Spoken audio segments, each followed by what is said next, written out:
आए हुए हैं और ब्रह्मा बाबा के जो मंदिर है उसके विषय में आज हमारे समक्ष पुरोहित बैठे हुए पंडित मधुसूदन जी हैं और आज ब्रह्मा मंदिर के विषय में इसके ऐतिहासिक महत्व के विषय में आप सभी दर्शकों के समक्ष बताएंगे। बहुत बहुत स्वागत है पंडित जी। आप ब्रह्मा मंदिर के ऐतिहासिक महत्व के विषय में आज दर्शकों ऐसा है, हिंदू धर्म के 3 देवता बड़े हैं, ब्रह्मा विष्णु महेश। शिव का तीर्थ काशी है, विष्णु का तीर्थ गया है और भगवान ब्रह्मा जी का तीर्थ पुष्कर है। पुष्कर कैसे बना? आज तक 4 युग है, सतयुग, द्वापर, त्रेता, कलयुग। सतयुगम केवलम पुष्करम, द्वापरम कुरुक्षेत्रे, त्रेता में नैमिषारण्यम, कलयुगे गंगा प्रसिद्ध। सतयुग में केवल भगवान, सतयुग में केवल पुष्कर बना है। सतयुगम केवलम पुष्करम, सतयुग का पहला तीर्थ पुष्कर है। भगवान ब्रह्मा जी ने हजारों वर्ष तपस्या भगवान ब्रह्मा जी ने हजारों वर्ष तपस्या किया। तपस्या करके भगवान ब्रह्मा जी ने विष्णु भगवान से प्रार्थना की कि हे विष्णु भगवान, इस मृत्युलोक में शिव का तीर्थ काशी है, विष्णु का गया है। मृत्युलोक में ब्रह्मा जी का कोई तीर्थ नहीं था, तो भगवान ब्रह्मा जी ने विष्णु भगवान से प्रार्थना किया कि आप, शिव का तीर्थ काशी है, विष्णु का गया है, उसी प्रकार भगवान ब्रह्मा जी का भी तीर्थ होना चाहिए। तो ऐसा प्रार्थना करने से भगवान विष्णु क्षीर सागर में शयन कर रहे थे। उनके नाभि से कमल का फूल का उत्पत्ति हुआ और कमल के फूल से ब्रह्मा जी का उत्पत्ति हुआ। तो ब्रह्मा जी की उत्पत्ति होने के बाद में ब्रह्मा जी ने विष्णु भगवान से प्रार्थना किया कि इस मृत्युलोक में शिव का तीर्थ काशी है, विष्णु का तीर्थ गया है, तो ब्रह्मा जी का तीर्थ होना चाहिए। ऐसा प्रार्थना करने से भगवान विष्णु ने अपने नाभि से कमल का फूल तोड़ के भगवान ब्रह्मा को दिया और ब्रह्मा जी को बोले, जगत पिता ब्रह्मा, इस कमल के फूल को ब्रह्मलोक से गिराओ, मृत्युलोक में जहाँ तत्व होगा वहीं जाकर एक पुष्प गिरेगा, उसी जगह आपका तीर्थ होगा। तो भगवान ब्रह्मा जी ने ब्रह्मलोक से कमल का फूल चलाया, तो ब्रह्मांड का चक्कर लगाता हुआ मृत्युलोक में यहाँ तत्व होने के कारण यहाँ आकर फूल गिरा और फूल गिरने से सप्त पदार्थ छेद हुआ और छेद होने से ऑटोमेटिक जल उत्पन्न हुआ। अच्छा, ये तालाब। हाँ, तो इसी का नाम पड़ा पुष्कर। सतयुगम केवलम पुष्करम। पुष्कर नाम कैसे पड़ा कि भगवान ब्रह्मा ने अपने हाथ से फूल गिराया, कमल का पुष्प। तो संस्कृत में फूल को बोलते पुष्प और हाथ को बोलते कर। तो ब्रह्मा जी ने अपने हाथ से फूल गिराया, इसलिए इसका नाम पड़ा पुष्प प्लस कर, संधि करके, संस्कृत में संधि विच्छेद करके इसका नाम पड़ा पुष्कर। तो सतयुगम केवलम पुष्करम, सतयुग में केवल पुष्कर बना और ब्रह्मा जी ने यहाँ से षष्ठी का रचना किया। द्वापर में भगवान कृष्ण आए, हरियाणा में कुरुक्षेत्र बनाया। त्रेता में राम आए, नैमिषारण्यम बनाया।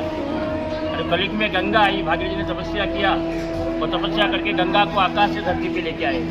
ये 4 युगों का 4 तीर्थ है। सतयुगम केवलम पुष्करम, द्वापरम कुरुक्षेत्रे, त्रेता में नैमिषारण्यम, कलयुग में गंगा प्रसिद्ध है। कलयुग में गंगा प्रसिद्ध हुआ। गंगा सब तीर्थों की माता है, प्रयाग इलाहाबाद सब तीर्थों का राजा है, पुष्कर समस्त तीर्थों का गुरु है। गुरु बिगड़ ज्ञान नहीं, भाग्य बिगड़ लक्ष्मी नहीं।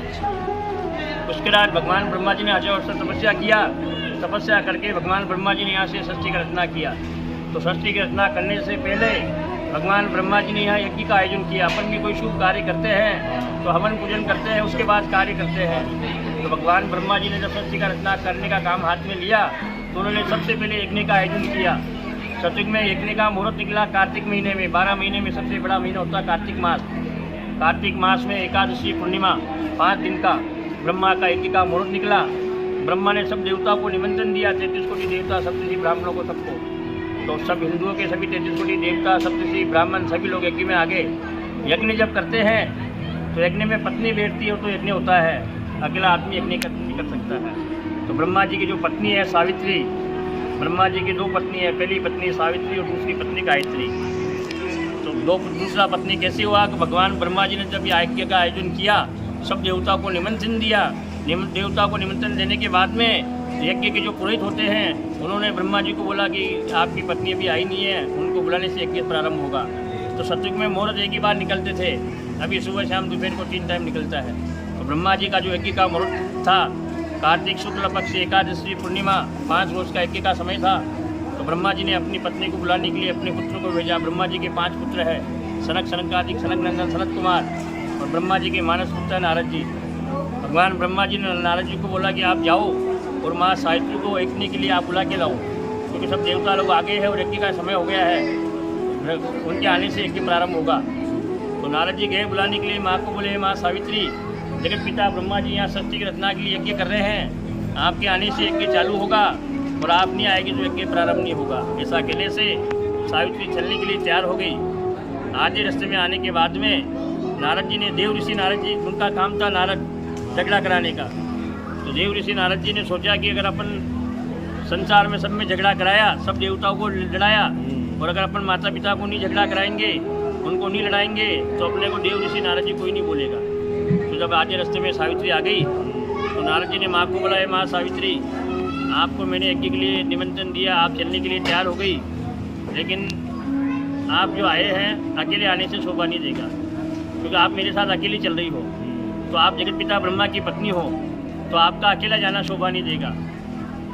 तो आप ऐसा करो, यहीं से वापस लौट जाओ, श्रृंगार करो, और श्रृंगार करके जो देवता लोग आए हैं, जो ऋषि मुनि आए हैं, उन देवताओं की पत्नियों को, उन ऋषि पत्नियों को, उन विप्र जो ब्राह्मण लोग आए उनकी पत्नियों को, सबको साथ लेकर आप आओ गाजे बाजे के साथ में। ऐसा सिंपल आने से आपका शोभा नहीं देगा।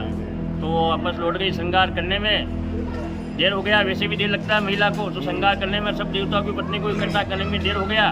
इधर मुहूर्त निकल रहा था, तो ब्रह्मा जी को सब देवता बोले, जगत पिता ब्रह्मा, सतयुग का मुहूर्त है, वो निकल रहा है, उसके बाद भी यज्ञ नहीं होगा। ऐसा कहने से ब्रह्मा जी को क्रोध आ गया। ब्रह्मा ने इंद्र को बोला, हे इंद्र जाओ, आप आपको कन्या मिलती है उसी को जल्दी लेके आ जाओ, क्योंकि यज्ञ का समय हो गया है। तो भगवान जो इंद्र है, ब्रह्मा जी के द्वारपाल है, वो पुष्पमान लेकर गए, और जब कन्या की तलाश में गए तो यहाँ से 10 किलोमीटर के ऊपर नंदा सरस्वती गांव है, यहाँ से सरस्वती नदी का उद्गम है। यहीं से उस जगह नंदा सरस्वती नांद गांव है, वहाँ से एक गुजर कन्या जो दूध दही बेचती है, गुजर जाति की कन्या दूध लेकर आ रही थी। इंद्र भगवान कन्या की तलाश में जब गए, वो कन्या उनको दिखाई दी। उस कन्या को वो पुष्पमान में बिठाकर यहाँ यज्ञ मंडप में लेके आ गए।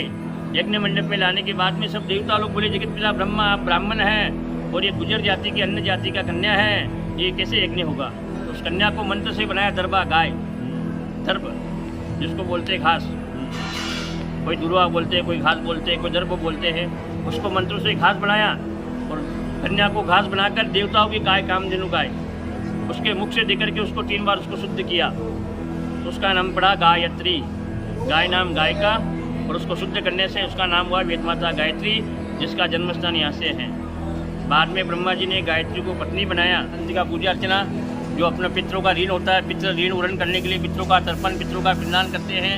तीसरा काम, जो मर जाता है उसकी अस्थि मोक्ष के लिए उसके यहाँ अस्थि का विसर्जन करते हैं। और समस्त तीर्थों का गुरु है। 4 धाम जाके आओ, मथुरा, वृंदावन, बद्रीनाथ, केदारनाथ, गंगोत्री, यमुनोत्री, जगन्नाथपुरी, रामेश्वर, द्वारका, 4 धाम जाओ और 1 धाम पुष्कर नहीं आओ तो यात्रा सफल नहीं है, क्योंकि गुरु है, यहाँ से सब यात्रा सफल होती है। बोलिए पुष्कराज महाराज की जय।